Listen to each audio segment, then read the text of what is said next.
The 2024 MVP race has been nothing short of spectacular. The quality of the candidates this year has been unlike anything we've seen for a very long time. And one thing that's interesting to note about that is the fact that none of them are born in the United States, which brings up a very important question that I want to ask you today. Is the MVP an international award?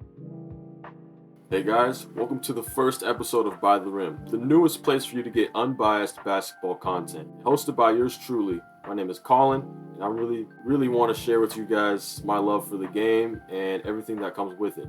So for those who might not be aware, the last 5 winners of the MVP award have all been international. Giannis won it back-to-back, along with the Defensive Player of the Year award. Jokic won it back-to-back the following years, and then last year, we saw Joel Embiid win it for his first time, after leading the entire league in scoring. Giannis won his first MVP in his 3rd All-Star season, averaging just under 28 points a game, 13 rebounds, 6 assists, 1.5 steals, and 1.5 blocks on 58, 26, 73 splits. And after that, he decided to go and win another one, while also winning the Defensive Player of the Year award, averaging just under 30, 14, 6, 1, and 1 on about 55, 30, 63 shooting splits. Jokic won his first MVP after a historic offensive season, averaging 26, 11, 8, 1.5, and 0.7 blocks a game on 57, 39, 87 shooting splits, and then followed up with another historic offensive season, averaging 27, 14, 8, 1.5, and 1 block, while shooting about 58, 34, 81 splits. Last year's winner of the MVP was Joel Embiid, after kind of missing out on it back in 2020-21, where he led the league in scoring, and then he led the league in scoring again this last year, and he's leading the league in scoring this year. But unfortunately, he probably won't be eligible for the MVP for the 23-24 season because of injuries and the new 65-game rule in order for him to win the award. Right now, Luka is leading the entire NBA in scoring with about 34 points a game, and being just shy of averaging a triple-double with 10 assists and 9 rebounds, which is just absolutely ridiculous. And his offensive output is something that cannot be overlooked. But with that being said, even with the last 5 league MVPs being international players, that trend does not seem to be slowing down. This year, the race is between Luka Doncic, Nikola Jokic, and Shai Gilgeous-Alexander. Luka being from Slovenia, Jokic being from Serbia, and Shai being from Canada. Although the Mavericks have been quote-unquote struggling, they've still been winning games. They're a top 6 seed at the time of this recording at the very least. And Luka Doncic had a 73-point game not too long ago to go on top of his already historic offensive season. I think personally for me, I think I would have him as the MVP for this year, but the race is definitely close. It's not an easy decision to make. Nikola Jokic is doing his usual thing, averaging a little bit under a triple-double. At this point, the Nuggets won the championship last year, and you can kind of tell that they're coasting. They're not playing as hard as they probably would if they were in a serious competitive matchup. However, they don't take games off. They kind of play it easy, but they are still beating teams pretty comfortably, and they're sitting around that top 4 seed in the Western Conference. But the newest player to this conversation that's currently sitting above both Jokic and Luka in the standings is Shai Gilgeous-Alexander in the Oklahoma City Thunder. In the last 2 years, Shai has exploded onto the scene, from going from a pretty solid 20-point per game scorer on a mediocre team to an absolute offensive powerhouse with statistics that are being compared to Michael Jordan. The main argument for Shai is that he's averaging about 31 points, 5 rebounds, 6 assists. Oklahoma City Thunder are a top 3 seed right now, and they've been kind of interchanging between 1 seed, 2 seed, and they even fell to 3 seed a couple of times this season due to the play of the Timberwolves and the Clippers. However, the Oklahoma City Thunder have been pretty much on a roll every game. They blow teams out comfortably. They don't take games off. When they play bad teams, except for tonight, with the time that I'm recording this, they just lost to the Spurs. But that wasn't due to a poor performance by the team. It was more just an excellent performance from the Spurs. However, they make sure they take care of business every game, and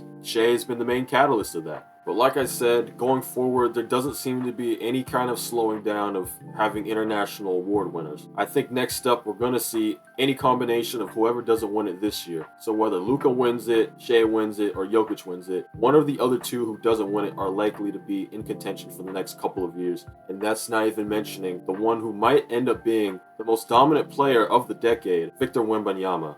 If you ask me, I think Wemby will be in MVP contention by next year at the age of 21. But that's a topic for another video that I will get into at some point. But now that we've talked a little bit about the international talent that's currently dominating the NBA and a little bit about the ones that are going to be exploding onto the scene sooner or later, there's still plenty of very promising American players. Anthony Edwards is kind of the main name for this group. He's currently the leader of the #1 seed in the West at 22 years old, putting up great stats, averaging about 27 points, 6 rebounds, 6 assists as a shooting guard. And his improvement from year to year has been very impressive. He's grown in every aspect of the game from the time he got drafted all the way up to this point at 22 years old. Another player would be Paolo Banchero, who was the #1 pick 2 years ago, and he's already made the All-Star game in his second season and making good improvements every step of the way. He's taken an Orlando Magic team that started off with the #1 pick, had a lottery pick this last draft, and now they're in the playoff race as the 7th seed.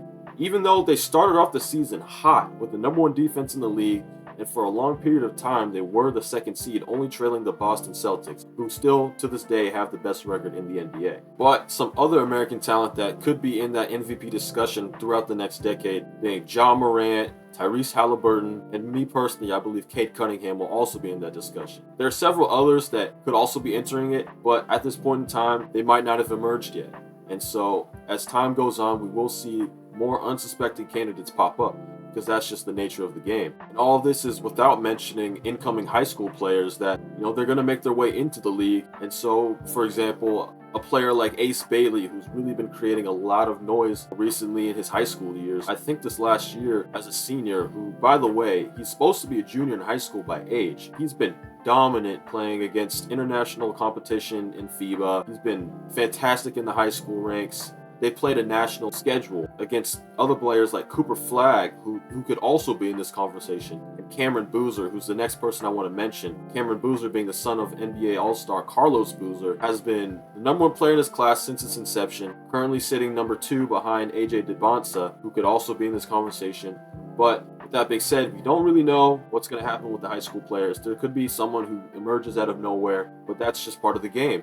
Wrapping up my final thoughts, it kind of brings up a question of why is this happening and how? And I think a lot of it comes down to the way the game is played here in the United States versus pretty much everywhere else in the world. The way these kids develop into being good basketball players is completely different. Overseas, they have heavy emphasis on team basketball, so you learn fundamentals like how to pass, how to work within a team construct, how to play within a system, playing with other players, finding a role. Versus here in the US, you see trainers, they're trying to teach a lot of bag work, which in reality, most players are never going to really use in a game. You get maybe 2-3 guys a team who actually get the freedom and the opportunity, or even are just good enough to be able to actually do that. Versus overseas, they learn how to play within the team construct, within themselves, and every once in a while you get exceptional players who can really just make stuff happen, like Luka Doncic. These international kids have been able to develop more well-rounded games versus here where there's a heavy emphasis on scoring. And so kids don't even learn how to play defense. The amount of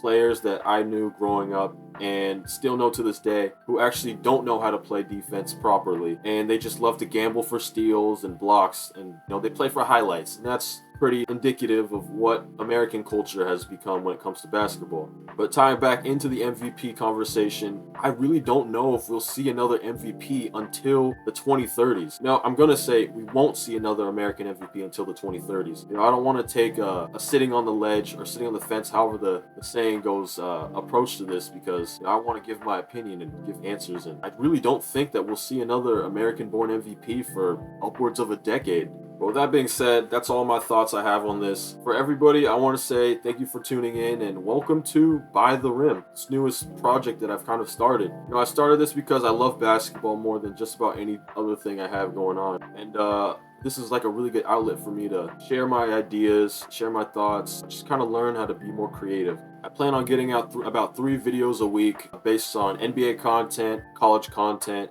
and NBA draft content, because I'm very heavily involved in the NBA draft, and I still love college basketball because it kind of ties into that. And so it all just kind of comes full circle, being NBA, draft time, and then college hoops. And it's just a way for me to express my love of the game and share it with people who have any interest in it. So with that being said, love the game. I'll see you guys next time.